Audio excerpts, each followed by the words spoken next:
In the world of football, certain moments transcend the sport itself, becoming legendary snapshots of human audacity and brilliance.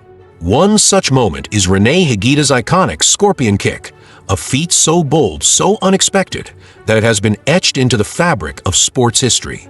But beyond that gravity-defying move lies the story of a man who revolutionized the role of a goalkeeper. From jaw-dropping goals to heart-stopping saves, Higuita wasn't just a footballer.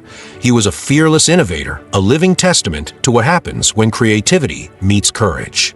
Let's dive into the extraordinary life and legacy of the man they called El Loco.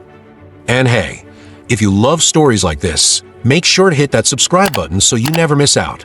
René Higuita's iconic scorpion kick is one of those rare sports moments that transcend the confines of football fandom. It's been replayed countless times, becoming a symbol of boldness and creativity. Yet it's essential to realize that by then, Higuita was already past his peak, and incredibly, this outrageous move was hardly the most remarkable moment in his career. Higuita wasn't just known for his wild plays. He scored 43 goals as a keeper, and in one unforgettable match, he dribbled from his own box to the opponent's goal, only to be stopped when a desperate defender took him down out of sheer frustration. But what was truly astonishing wasn't his footwork or flair. It was his unmatched abilities between the posts. Despite his 5'8" stature, Higuita was among the greatest shot stoppers of his era, possibly the finest when it came to stopping penalties. In essence, he was the first true sweeper keeper, redefining the role more than 2 decades before Manuel Neuer brought the style into modern football. If the Ballon d'Or hadn't been restricted to Europeans, it's hard to argue that Higuita wouldn't have been a contender. How many players can say they compelled FIFA to change the rules after seeing them play? And that's not all. Even the Pope requested an audience with him. Yet, Higuita's life off the pitch was just as intriguing. He was sent to prison during his prime for his connection with the infamous Pablo Escobar, the world's most wanted man at the time, highlighting the extremes of his life. His reputation as El Loco was well-earned, but in his youth, René had a surprisingly different life path. Growing up in the tough Castilla neighborhood, young René wasn't born René Higuita. His real name was Jose Zapata. His father left right after he was born, and his mother had to beg him to even put his surname on the birth certificate. René eventually renounced his father's name and embraced his 2 middle names. Unfortunately, his mother passed away early, and was his grandmother who raised him, keeping him busy as an altar boy and Boy Scout to steer him away from the grip of the local cartels. However, football became his ultimate escape. When a local club's goalkeepers were all unavailable, René volunteered to fill in, and his extraordinary performance left scouts convinced that this dribbler was destined for greatness as a goalkeeper. By 15, he was representing his district and winning national championships. By 17, he was playing for Colombia's under-19 team and had secured a contract with Millonarios in Bogotá. Despite scoring 7 goals in 16 games, an average better than Cristiano Ronaldo's during his Manchester United career, his childhood team, Atlético Nacional, came calling. Although Nacional hadn't won much compared to Millonarios, the pull of home was too strong to resist. Around this time, Colombian football was intertwined with cartel money. The Bogotá cartel backed Millonarios, the Cali cartel supported América de Cali, and Escobar's Medellín cartel funded Atlético Nacional. This heated rivalry coincided with a golden era in Colombian football, marked by the rise of icons like Carlos Valderrama and Faustino Asprilla. And with the arrival of legendary coach Francisco Maturana, Higuita's unique talents were fully unleashed. Maturana recognized Higuita's potential to revolutionize the game, and he envisioned a future where keepers weren't confined to their boxes. In 1989, with América de Cali having lost 3 consecutive Copa Libertadores finals, the nation looked to Atlético Nacional. Higuita, just 22, had already scored twice in the competition and made a stunning assist from his own box in the semifinals. In the final, he faced the daunting task of overturning a 2-0 deficit against Olimpia. With the entire nation watching, Higuita delivered a miracle, saving penalty after penalty in a nerve-wracking shootout. His composure and courage led Nacional to become the first Colombian team to lift the Libertadores, breaking the curse that had haunted Colombian clubs for so long. Throughout 1989, Higuita's brilliance didn't stop. He helped Nacional win the Copa Interamericana and nearly stunned the world by keeping AC Milan's harm at bay for 190 minutes in the Intercontinental Cup final. By year's end, he was named South America's best goalkeeper, having outperformed midfield legends in goal scoring. Higuita's success didn't stop at the club level. He led Colombia to their first World Cup in 28 years, determined to show the world that Colombia was more than its dark reputation. His confidence and charisma inspired his teammates to defy their fears, even when facing the eventual world champions, Germany. Facing formidable opponents like Lothar Matthäus and Jürgen Klinsmann, Higuita didn't back down.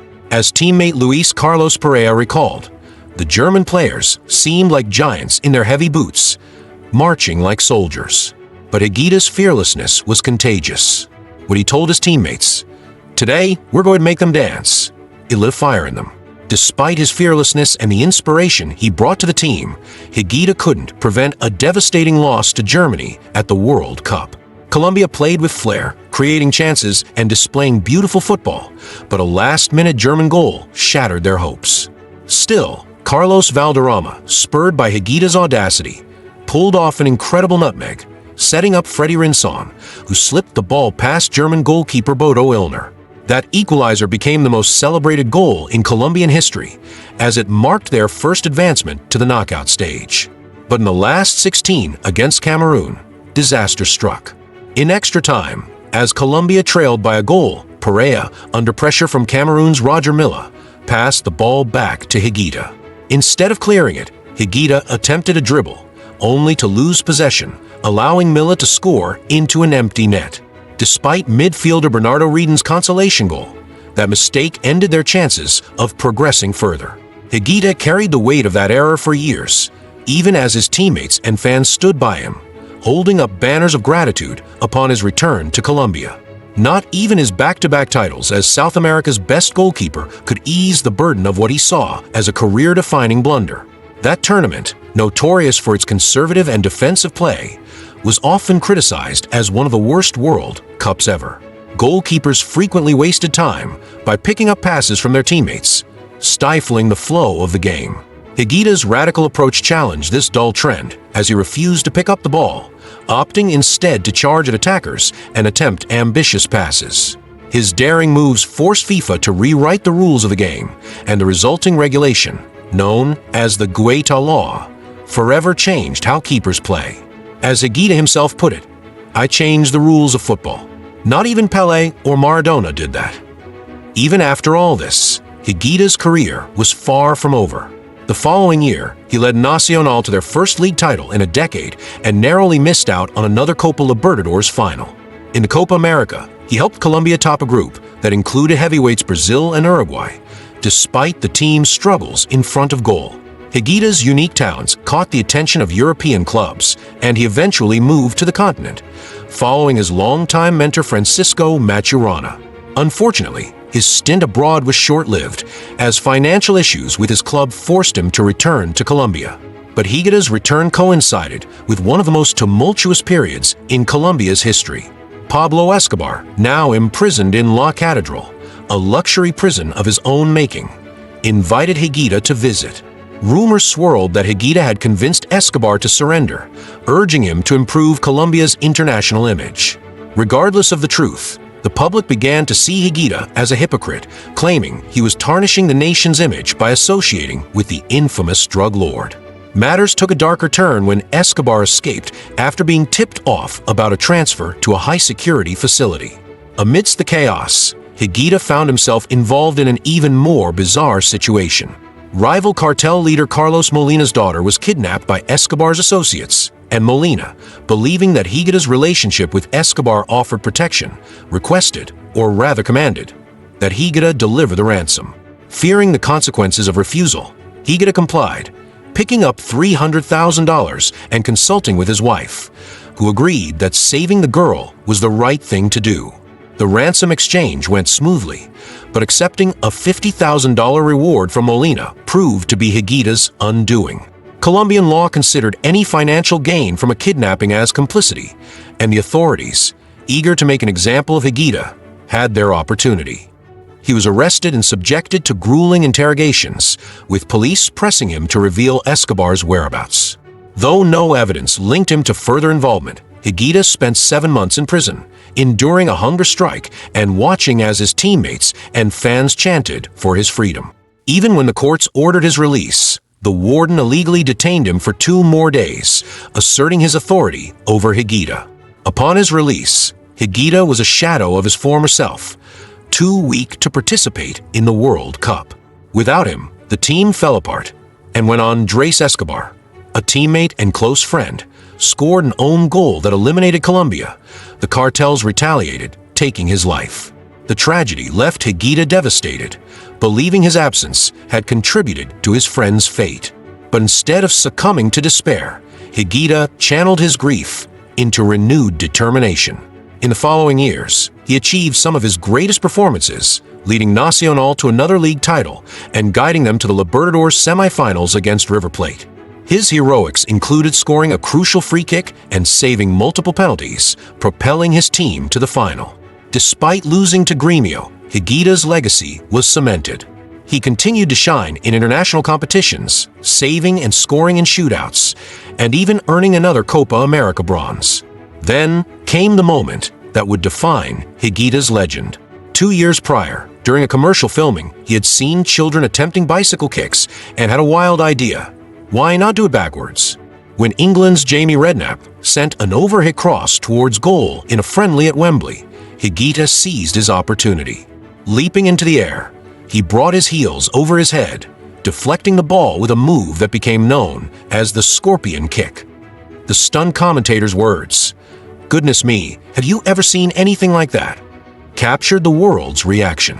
It was a fitting end to a career marked by audacity and flair. After brief stints in Mexico and beyond, Higuita retired in 2005, though not without controversy. He tested positive for a illegal substance, an ironic coda to his career considering his associations with the Medellin cartel. Yet, even this wasn't the final chapter. Higuita returned to the pitch in his 40s to deliver one last scorpion kick, closing his career in the most fitting way possible. René Higuita's career wasn't just about his flamboyant style or his unforgettable moments on the pitch. It was about breaking boundaries, redefining what it meant to be a goalkeeper, and living life on his own terms. From the slums of Medellin to football's grandest stages, his story reminds us that true greatness often comes from daring to be different. If you enjoyed this video, don't forget to like, share, and subscribe for more incredible stories from the world of sports. Thanks for watching, and remember, football, like life, is at its best when we play without fear.